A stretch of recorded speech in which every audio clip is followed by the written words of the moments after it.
Hello, my friends. Amy R here with Prairie Paper and Ink, and I've got a video for you guys using a combination of some of the just released Picket Fence Studios products along with a few oldie but goodie products that are favorites of mine.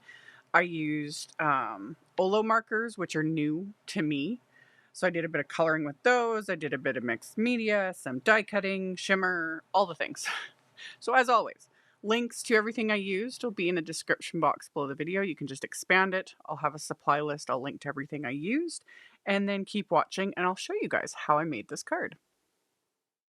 So I started off by stamping the Sara girl image onto some Simon Says Stamp smooth white cardstock.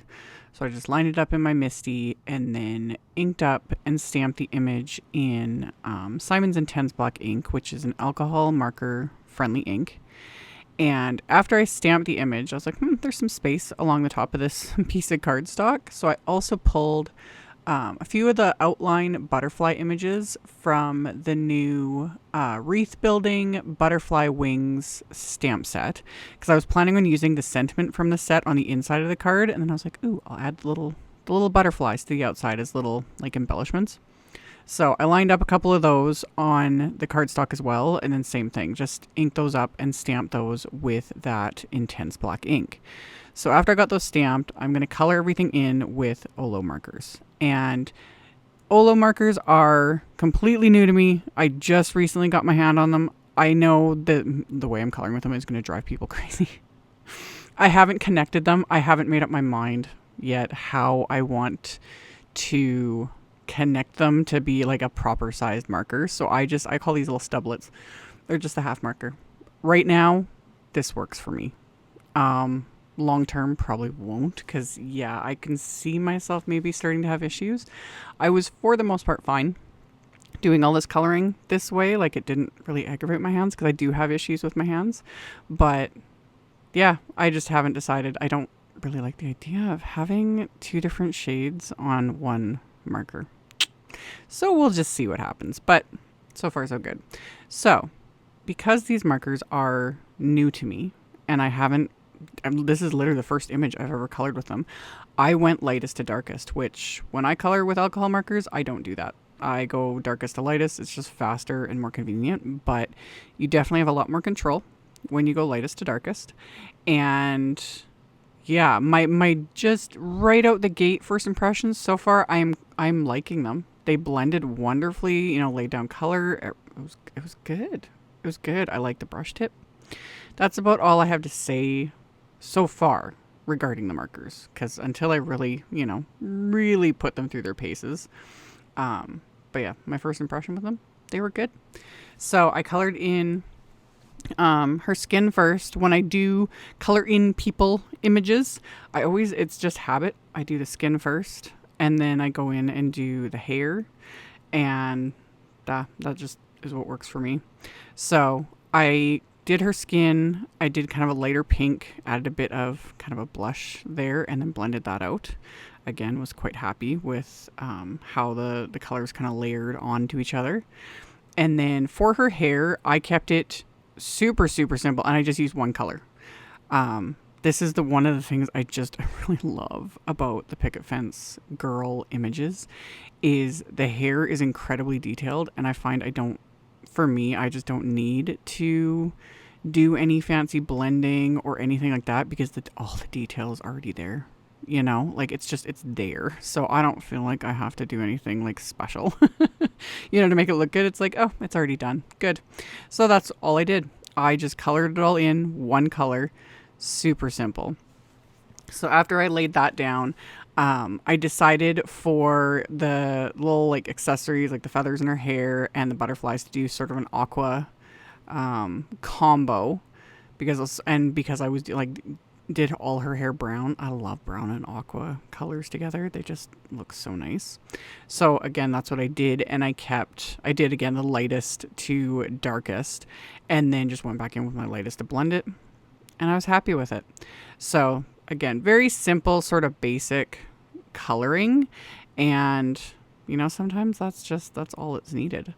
So after I had the like aqua shades, I took the same brown that I use for hair and I just used that for the bodies of the butterflies just to make everything simple. And there's not a coordinating wafer die set for the little butterflies, and so I just fussy cut those. It didn't take me very long. Yeah, I just use my little detail scissors and I move the cardstock more than the scissors, and yeah, trim them out with my scissors. That was fine. The Sara girl image does have a coordinating wafer die, which I of course used. There's also a sentiment with it too that I really like, but I went with another one for my card. But I definitely used the coordinating wafer dies because if I can avoid fussy cutting, that's what I'm gonna do. So I taped the coordinating wafer die into place with just bits of washi tape so that it doesn't shift when I run this through my die cut machine. And so I've got my little butterflies trimmed out, the image die cut, and then I die cut some Distress White Heavy Stock using one of the double stitch layering rectangle dies, one of my faves. And I'm going to do some very simple ink smushing, and I'm working directly on my glass surface. I've talked about this in some of my videos. Surface matters when you're wanting to do ink smushing. If you want more like the speckly textured look, you need to use like a craft sheet, something that the inks are going to beat up on. However, I surprisingly, I know, did not want that this time. I just wanted kind of a more subtle background, so that's why I'm working on the glass, because you can see the ink just pools up on it when you spray it with water. And I wanted it more subtle because I'm going to stencil over this, you know, and then I'll add all the other elements. So I started with Vintage Photo Oxide ink and smushed it, sprayed it, smushed it onto the background, dried that. And now I'm using some of the new Scorched Timber Distress Oxide. Same thing, smushed the ink pad, sprayed with water, smushed my heavy stock into this, and then dried this layer. And then my final layer is going to be Tumbled Glass Distress Oxide ink. So it'll just give it some like texture and color and whatnot. And that's why I chose heavy stock as well, because heavy stock can handle a lot of water. Watercolor paper will work really nicely for this as well. So once I had all of my layers of color on here and I was happy with it, this piece of heavy stock is super like warped. If you've got the time and patience, you can just stick it under something heavy, stack of books, etc. I don't have the time or patience, so I just use my Mink machine. A laminator works too. You can also just kind of bend the paper. Like, paper doesn't have a memory. You can bend it, you know, flatten it out. However, I wanted this to be flat to make it easier to stencil over. This also helps if I want to stamp over backgrounds I've done like this. You know, and the cardstock's all bendy, wavy. Yeah, I just get my Mink machine turned on, run the piece through, and it flattens it perfectly. And like I said, you can use just a, you know, laminator without a laminating sheet. I just use piece of parchment paper, fold it over, and it flattens it out. Perfect. So once I had that flattened out, I'm just going to stick this to one of my little paper inking palettes, and I'm using the polka dot scarf stencil. I love this stencil. I love the stencil. So I put that over the background, and then I'm using the chocolate frosting paper glaze Luxe. It's a good thing they don't add scent to their products. If they made this smell like chocolate, I probably would have tried to eat it. Don't eat the paste. Don't do it. But it does look like chocolate. It's got a bit of glitter to it though too, which is kind of nice. So I just applied that over the stencil onto this background with my palette knife. Once I've applied this, I keep a container that has a lid on it so I don't knock it over, of like a bit of like dish soap and water by my work surface, and I immediately just toss the stencil and my palette knife into that so that it can soak. Otherwise, I just take it straight to the sink and clean it off. It's so much easier if you clean it immediately. Trying to clean pastes that have dried on stencils, not fun. So once I'm done applying it, put the stencil and my palette knife into that container of soap and water.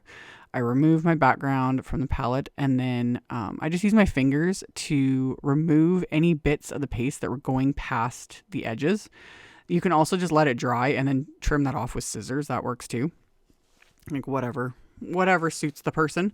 So I'm going to let that dry, and then I immediately also wipe off my little paper inking palette, and it's good to go.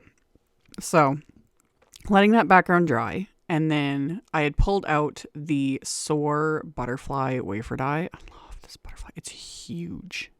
and I love it.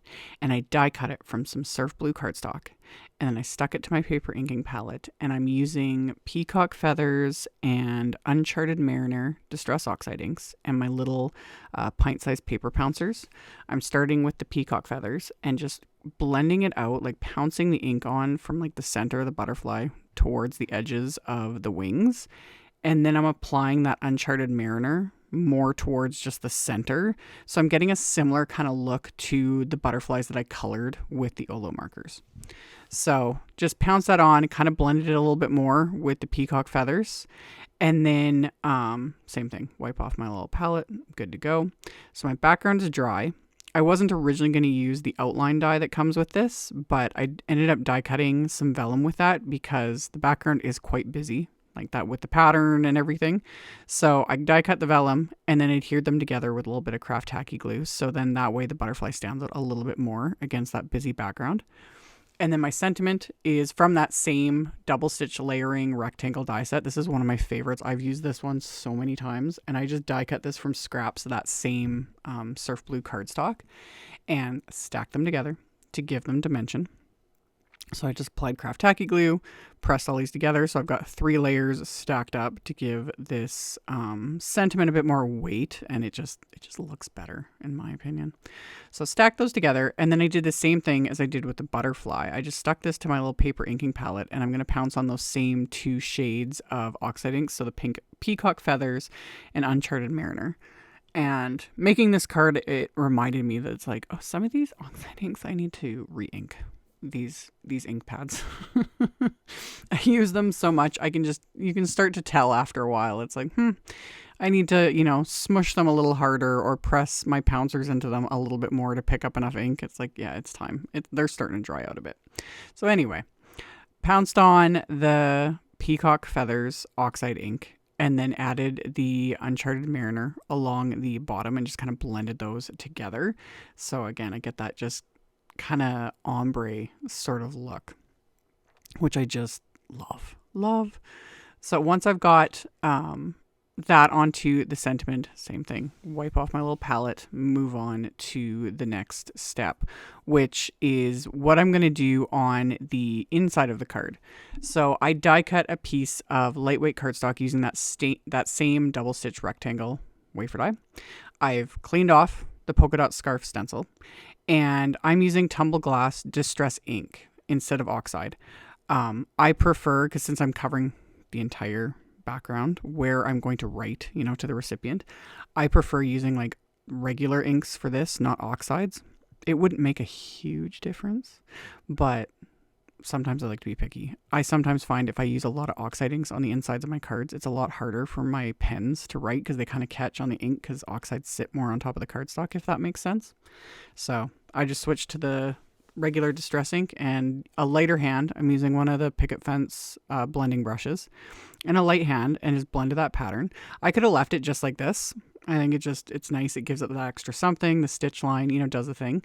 But I wanted to stamp that Sara girl image on the inside as well because I just love it.